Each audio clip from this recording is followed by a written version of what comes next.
Kitchen. இன்னைக்கு morning vlog பார்க்கலாம் வாங்க. காலையில் என்ன சொன்னேன், அம்மா ஏபிசி மால்ஸ் போட்டாங்க. ப்ரஷ் பண்ணிட்டு குடிச்சிட்டேன். காலையில் அம்மா சாப்பாடுக்கு மெனு சொல்லியிருந்தேன்.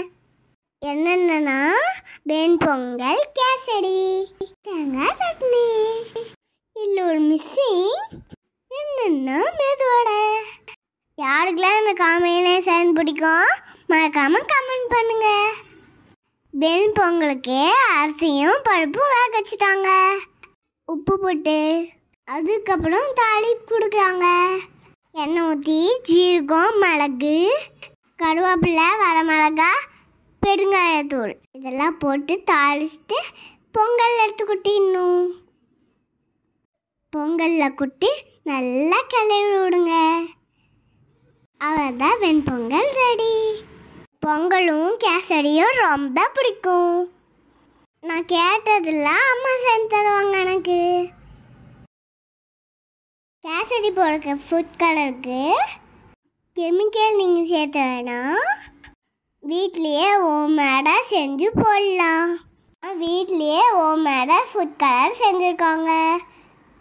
ஹெல்தியான சாப்பிடுவோம்ல, அதனால தான் இந்த ஃபுட் கலர் வீடியோவை கண்டிப்பாக போடுறோம். நான் ஒரு பாட்டு போடுறேன், எல்லாம் ரெடியா?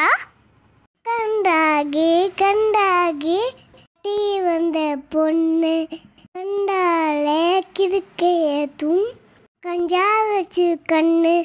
இந்த கண்ணுக்கு 5 லட்சம் போராது, இந்த நெஞ்சுக்கு சுத்திலே தீராது. தள்ளி இல்லையா?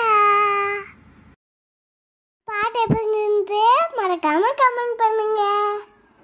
ஓகே வாட்ச் குட்டீஸ், இப்போ கேசரி செய்த பார்க்கலாம்.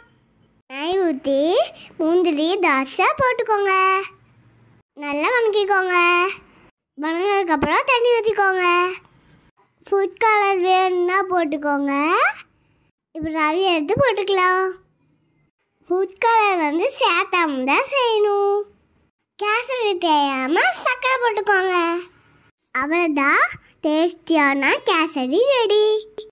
பொங்கல் எடுத்து சட்னியில் தொட்டு சாப்பிட்டா சும்மா அப்படி இருக்கும். கேசரி இருந்தால் சும்மா அப்படி இருக்கும். டாட்டா பாய். லைக் பண்ணுங்க, கமெண்ட் பண்ணுங்க, மறக்காம சப்ஸ்கிரைப் பண்ணுங்க.